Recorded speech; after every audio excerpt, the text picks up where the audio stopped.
To the young and to the not so old, I say, look at that horizon. Follow that rainbow. This was a mud flat, swamp. Today, this is a modern city. 10 years from now, this will be a metropolis. Lee Kuan Yew's Singapore housing policy is considered to be one of the most successful housing programs in the world. Countries like China, Vietnam, Malaysia, the Philippines, and Rwanda have tried to duplicate Singapore's housing policy. There are 10 key factors which contributed to the success of Singapore's housing policy. Political will and strong leadership to get it done. Lack of corruption. Early planning. Efficiency and getting the best to do the job. The cost saving from this is passed on to the population. Engaging the populace and getting the message across on the rationale and reasons behind the policies. It is part of nation building. Green and livable city concept together with civic mindedness and discipline contributing to the non-formation of slumps and ghettos. Using the pension fund (CPF) to assist purchasers to buy their own homes. Continuous renewal and upgrading with no HDB block left behind concept. On-block mechanisms as part of the renewal process. Anti-speculation mechanisms to step hard on speculation in order to maintain affordability. Can Singapore's successful housing policy be duplicated? Please watch until the end to find out. If you like this video, please share and subscribe. This was a mud flat, swamp. Today, this is a modern city. 10 years from now, this will be a metropolis. Never fear. In 1966, more than 500,000 Singaporeans were living in slum-like conditions.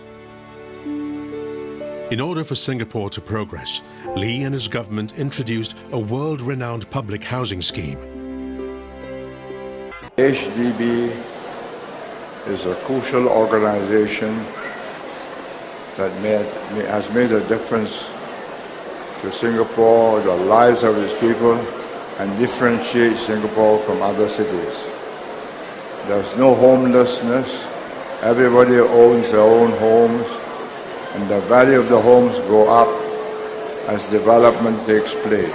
Some are unwise enough to sell their homes thinking that they will get another one.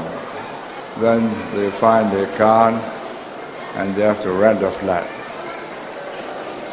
But those who have held on to their homes have seen their property values going up 5 times, 10 times, 15 times, 20 times. This was a plan which we had from the very beginning to give everybody a home at cost or below cost. And as development takes place, everybody gets a lift. All boats rise when the tide rises. You will notice there are no old HDB flats and new HDB flats because there's constant renewal.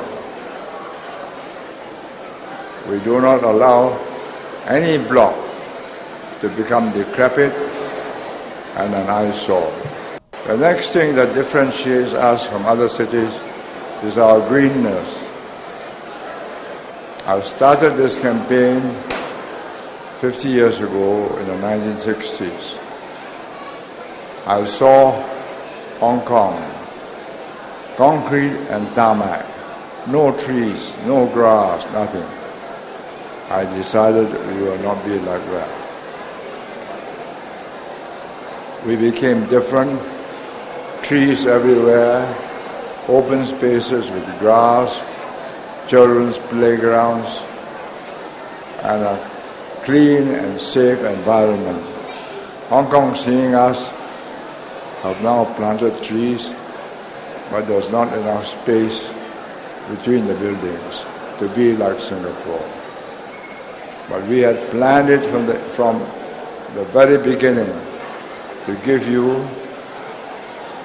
an environment in which your children will grow up with space, with greenery, and most important of all, a feeling of security, a feeling of safety. My primary preoccupation was to give every citizen a stake in the country and its future.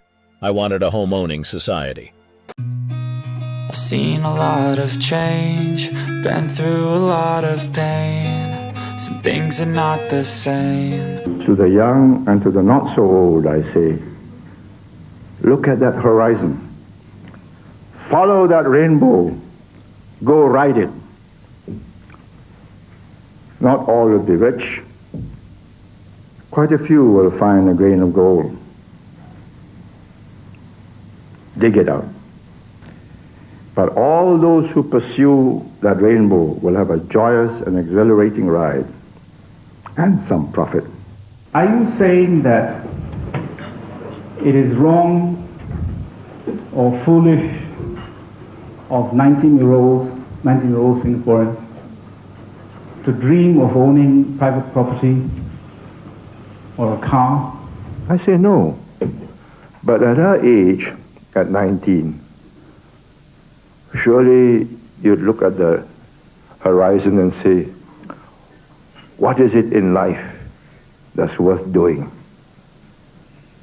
besides having a home and a car? And on the threshold of life, that's all you can think of? I just haven't watched the property prices, but if you ask me, if these measures had been introduced a year earlier, I think the end result of today's prices will still be the same. But the speculative frenzy, the froth would have been wiped off. Let me, you may find this difficult to believe, but let me explain briefly why I believe that. If you look at the way prices have moved, you will see that there is a almost 95 to 100% correlation with the way our incomes have moved. So it's not foreigners and speculation that's pushed property prices up.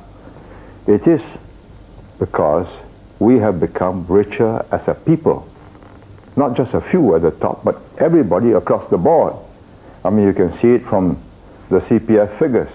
What were the factory workers earning 5 years ago, 10 years ago, as what he's earning today? What are the professionals earning at the top end? We have been growing at 8, 9, 10% per annum. When you are talking of a fixed quantity. Now, apples are easy. You say, short of apples? We import more from Australia, California, Japan, whatever. So you have more apples. So that's a world price. But land you can't import.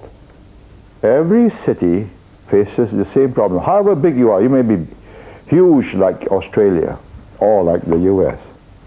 Finally, you are living in the city. And if you look at London, you look at New York, you look at Tokyo, you see cities undergo a change. The same piece of land begins to yield more and more housing units, more and more office space. Because your infrastructure, roads, sewers, power, electricity, underground railways have got to serve that same area. And building technology changes and the value of land goes up in the city, not in the countryside as much, because more intensive use is made of the city. So you see this en bloc redevelopment, selective en bloc, whatever they call it. Built 15, 20 years ago, or some 30 years ago.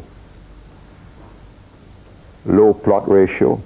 They buy everybody out, rebuild, give everybody full compensation, plus the opportunity to buy back and go back to the same place. More units. But remember, you can't say, I want to buy it at the price my father bought it. Your father competed against his generation. I would not allow your whole horizon to be conscribed by this awful specter of astronomical land prices and therefore flooding you out or squeezing you out, who are all concerned that you will not be able to afford a house, either HDB or private. No. So you are concerned? Yeah, I'm quite concerned. About affording a HDB in the future. HDB? Yeah. That you may not be able to afford one? Yeah. Let me get this right. That means you have a very pessimistic view of what will happen to Singapore. No, my name is Lester. I'm from Temasek Polytechnic. Yeah. I'm 19. Yeah, one of those average 19-year-olds. Yeah. Right. I'm not pessimistic. No. All right, you're 19. What is your ambition? What kind of home do you want to? You hope to get? Hopefully a roof over my head first for a start. But basically, a simple, nice flat, 4-room. If I can upgrade to a private estate, why not? As competition grows, I'm sure that we will have to work harder to push the economy up to keep the standard rising. Let me ask you this. Right. Harder against, say, your father. What was your father doing? My father's an entrepreneur. When he was 19, what was he doing? Newspapers, cycling down, distributing newspapers. And that's right. What year was it when he was 19, you think? 1950s, 60s or something. 1950s, 1960s. He was cycling, distributing newspapers, and he's ended up sending you to Polytechnic. He started life with lower prospects, didn't he, in the 1950s? It was a very poor Singapore, very poor prospects. It was a slummy, broken down Singapore with inadequate housing, inadequate drainage, no sewers. You still had the toti man, you know, they carry all these buckets and put it on every day, they clear your WC. From there, we've got today's Singapore. You start off with today's Singapore and you tell me you're worse off than your father? How can that be? Senior Minister, my name is Yvonne Lim. I'm 24 and I've been 2 years as a journalist with the new paper. Yes. If you became Prime Minister today, is there a set of values which you would include in what you would like to instill in Singaporeans? The way that you started out with the values of economic survival and success when you started out 30 years ago. First, let me say I would not wish to relive my life, because I think you live it once and I'm quite satisfied with what I have already lived in life. But I would advise my younger colleagues to try and get across to our people that the fundamentals have not changed, that we either pull together or we will perish together. A few can escape, you know, say, I've got assets, I've got connections, I've got a house in Australia or Sydney or whatever, Perth, and I'm off. Not really. Thereafter, they'll be thoroughly unhappy. You're an outsider. How long can you live on your savings? Can you do well, as in Singapore? So that's the first lesson we must learn. This is our country. We've made it. It has made us and we have made it. It's an interaction between the country, the society, and ourselves. Our interaction with each other has made us what we are. Is material success necessary? I say absolutely. Because without material success, nothing else can happen. But I would add that there is a balance between the material and the non-material, the spiritual side of life, which I would be very sad if we did not also have that. I've seen it called hard seas, soft seas. Whatever it is yin and yang. The idea of male and female, you know the symbol? Human beings need that balance. If we were all out for material success and we did not have the other side, the sense of equity, the sense of fair play, we wouldn't have today's Singapore. so that even the slowest, they get prizes. 90% now own their homes. And we stretched as we went down. We had to subsidize more and more the people who are less successful. And some of them can never be very successful because nature was not so generous to them. The drive is not there and many other problems. But we try to create a fair society so we have no beggars. You go to many developed countries, beggars, tramps, sleeping in parks, public places, underground stations. There's something missing. It is the softer side of us. We have homes for them. We try and cater. So for the individual, I mean, I would say to my grandchild, for instance, or my grandchildren, if all you have is material success and you don't have a sense of aesthetic, of the spiritual, a sense of being part of the community, of courtesy, compassion, then something is missing. What country in the world upgrades your property and increase your net worth? But we do it. Why? That's our political compass. Give every man and woman an asset. To give every family a stake in the country. In other words, that we should find a way to give them ownership of their own home, their own apartments. Then, if their sons have to go to war and fight, they are fighting for themselves. We never went for the iron rice bowl. Each person has his own porcelain rice bowl, and if you break it, it's your bad luck. And they look after it when it is their own and it's porcelain. I'm accused often of interfering in private lives of citizens. Yes. If I did not, had I not done that, we wouldn't be here today. We'd be the old Singapore, speaking 4 languages, not interacting. We wouldn't have them all living in the same new towns, learning to be good neighbors. I don't think we would be here. Everybody thought Saturday last week. Today, Duxton, the pinnacle on Duxton stands in place of the basic 10-story rental blocks built in March 1963. This was the first public housing that was designed by international competition. If a nation continues to do well, we can build more flats of this standard. But we should not allow people to make a quick profit from the resale of the flats. So our rules on minimum occupation and requirement of a family units, nucleus, will discourage speculative purchases. We expect flats to appreciate as long as we develop and grow our economy. A comprehensive housing policy for Singapore. And our speaker is Dr. Liu Tai-Ke, who's chairman of the Center for Livable Cities. Dr. Liu is also a person who needs no introduction. The common name for him is Mr. Public Housing.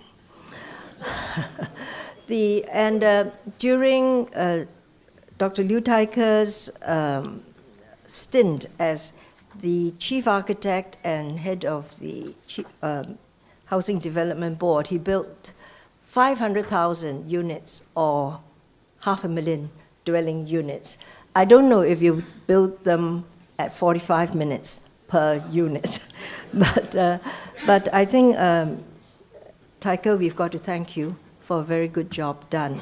The transformation of Singapore, because we owe a lot to Mr. Lee Kuan Yew for what he had done. But on the other hand, I need to correct Heng Chi that At one stage, HDB produced one apartment every 8 minutes. Trees like this aim to spruce up the living environment of residents in the new Havelock View estate, who came to welcome the former minister mentor despite the rain. Mr. Lee Kuan Yew said he had taken a special interest in greening Singapore, and for which the National Parks Board was set up. He said the city's greenery differentiates Singapore. I started this campaign 50 years ago in the 1960s. I saw Hong Kong, concrete and tarmac, no trees, no grass, nothing. I decided we will not be like that. We became different, trees everywhere, open spaces with grass, children's playgrounds, and a clean and safe environment. Those who have held on to their homes have seen their property values going up 5 times, 10 times, 15 times, 20 times. This was a plan which we had from the very beginning to give everybody a home at cost or below cost. And as development takes place, everybody gets a lift. All boats rise when the tide rises. If neighbors don't cooperate to keep a bond of ownership of the place, it will not succeed.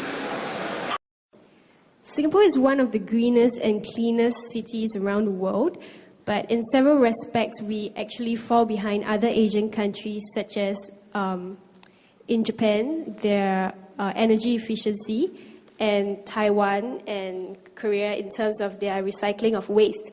So do you have a new ambition for Singapore in the field of the environment? I do not believe we can ever equal the Japanese. They are the most thorough, the most disciplined, the most cohesive nation. When they decide to do something, they do it. They have tweaked their system to make energy most efficiently used. And their cars too. We learned productivity from them. I got the head of their productivity unit, Mr. Goto, a very old man, who was, as I said, come down and help us. He helped us. He was an austere old man, and he represented the Japanese. And he looked at me and says, if you are serious, remember, productivity is a marathon with no finishing line. Because nobody, no group of men have got the will, have got the capacity to do more for this country. You see, the whole of my adult life. This is my country. This is my life. This is my people. You will trample over us, over our dead bodies. We dug our toes in, we built a nation. Whoever governs Singapore must have that iron in him, or give it up. This is not a game of cards. This is your life and mine. I've spent a whole lifetime building this. And as long as I'm in charge, nobody's going to knock it down. And even from my sick bed, even if you are going to lower me into the grave and I feel that something is going wrong, I'll get up. In the final analysis, can Singapore's public housing policy be duplicated? Listen to what Charlie Munger had to say. Hi, Mr. Munger. My name is Lazar Hersey, graduating senior at Haas School of Business, Berkeley. I wanted to go back to Singapore and ask you a question involving Lee Kuan Yew, particularly his housing policies. I'm curious how you think California should address the insane cost of construction and new development right now, and how you would try to create housing in California that would be affordable across all socioeconomic areas to avoid kind of the social evils that Lee Kuan Yew has managed to avoid back in Singapore. Thank you. Well, That's like asking some ordinary klutz who's drunk if he can't come up with something like Albert Einstein. You know, it's just too much. Lee Kuan Yew was the best nation builder that probably ever existed, and what he accomplished in Singapore, considering what he started with, was a miracle. And of course, I don't know how to create that everywhere. I'm not sure Lee Kuan Yew could have done it if he didn't have a bunch of his fellow Chinese there. I'm not sure that any other ethnic group would have done it. I think he had it looked like a terrible hand,